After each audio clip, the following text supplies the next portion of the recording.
President Trump is in Poland now ahead of the G20 summit in Germany. He made brief remarks on the missile launch before his departure.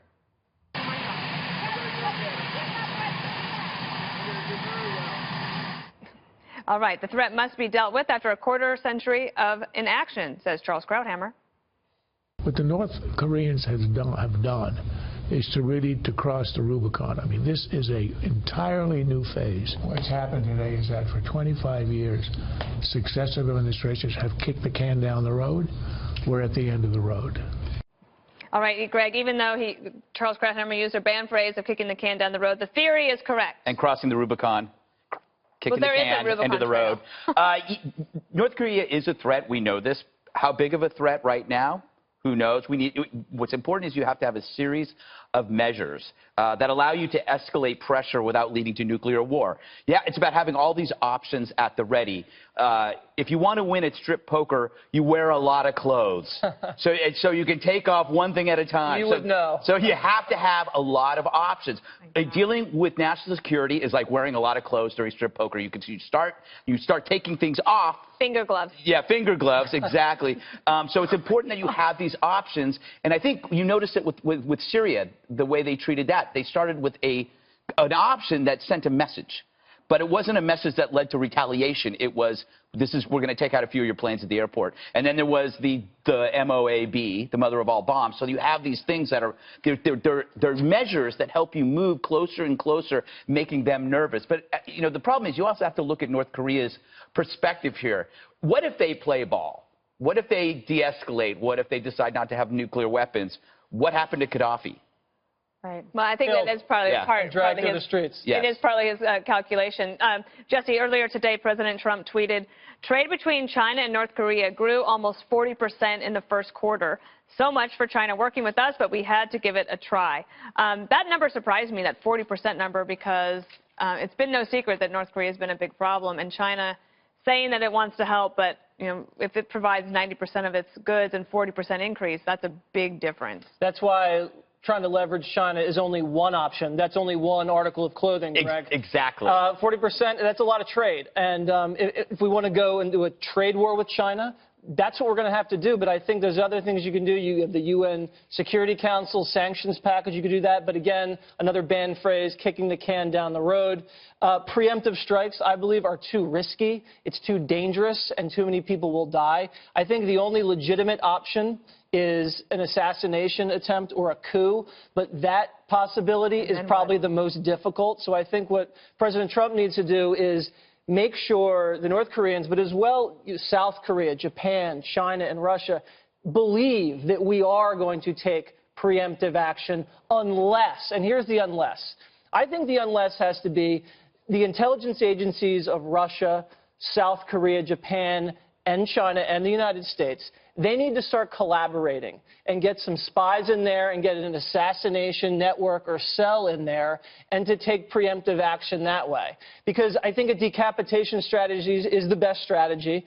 And ultimately, this is a huge test for Donald Trump, because if he doesn't rally the Pacific partners like he did rally the Sunni nations in the Middle East, we could have in a year or so, I don't know how long it's going to take, but a missile that could potentially reach San Francisco, could reach Los Angeles. And this is why it's not a partisan issue. This is not Iraq. This is not just a regional threat. This is a threat to the homeland. So I think, you know, Republicans and Democrats need to rally around the leadership of the president and try to get the UN involved, but make sure this menace does not reach our shores. And there's, Kimberly, a new president in South Korea as well. And this is a person that thinks a little bit differently than previous presidents of South Korea. In fact, one of the suggestions on the table as a possible option is that the United States would stop doing joint military exercises with South Korea in order to placate Kim Jong-il. Which I don't like that idea, but I guess it's one of the many bad options on the table. Yeah, that's a really bad option. I agree with you. So placating isn't going to get us anywhere. This whole strategic patience thing, it's done. Don't even ever mention it again to anybody. So what we need to do here is we need to start punishing people. They need to understand they only respect the fist. And I would start first, yes, with economic sanctions, and anybody, Chinese governments, banks, et cetera, anybody doing business with North Korea. They need to be publicly identified and shut down. There's no more of this in terms of just allowing people to go ahead and do what they want privately, and then everything, the onus is on the United States.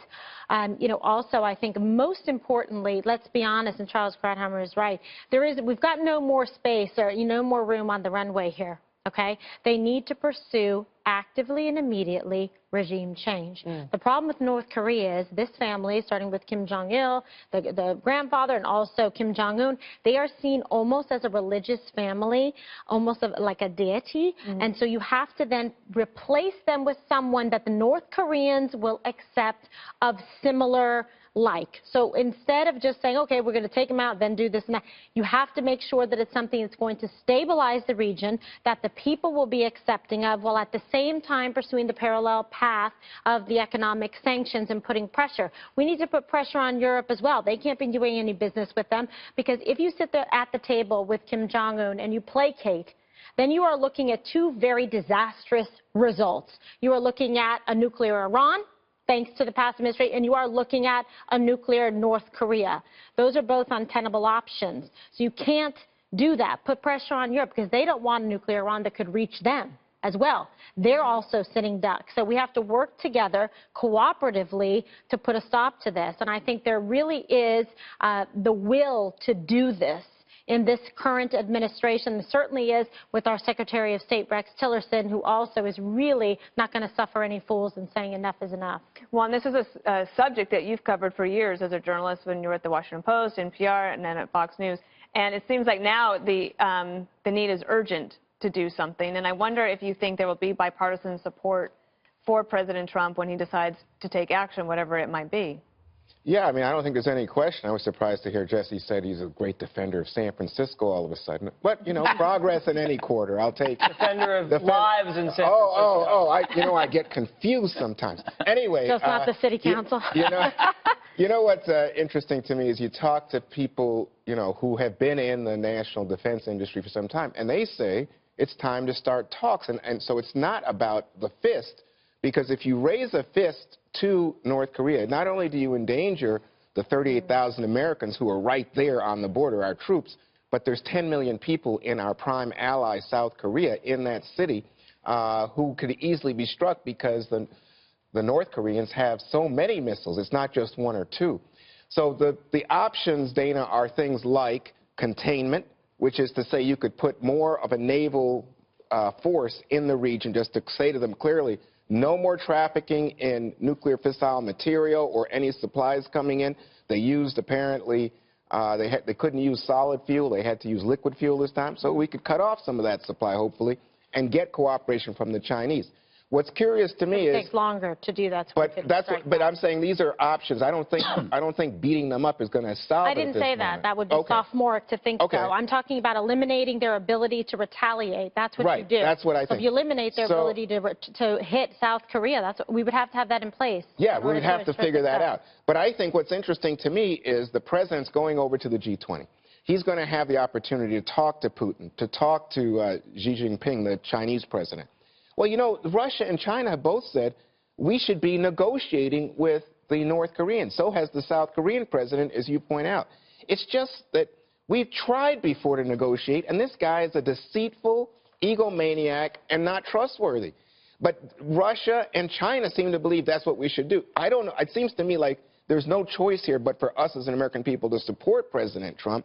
The thing is, he said, is they're never going to do it. Never going to try an intercontinental ballistic missile that could reach the United. Well, they've done it, and he hasn't. Right, and they did it a little bit sooner than anybody thought possible. Can I just quickly address what Juan said? I know you're more of a carrot guy than a stick guy, but we've been using a lot of carrots with North Korea, and they've been using that. Prop.